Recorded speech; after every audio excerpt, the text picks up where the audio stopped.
Say hi everyone, look at me. I am here playing.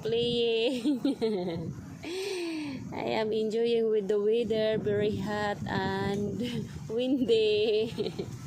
Ayan mga kananay, tingnan si Bibi, napagod sa kalalaro at sa dagat.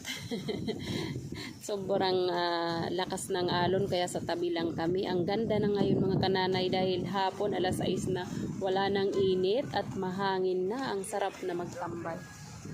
Talaga dito kami nagpapagabi hanggang alas 8, alas 9 ng gabi bago kami umuwi. Wow!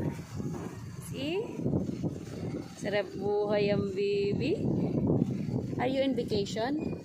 Wala, nagtangbid pa. Oh. Tangbid pa yan.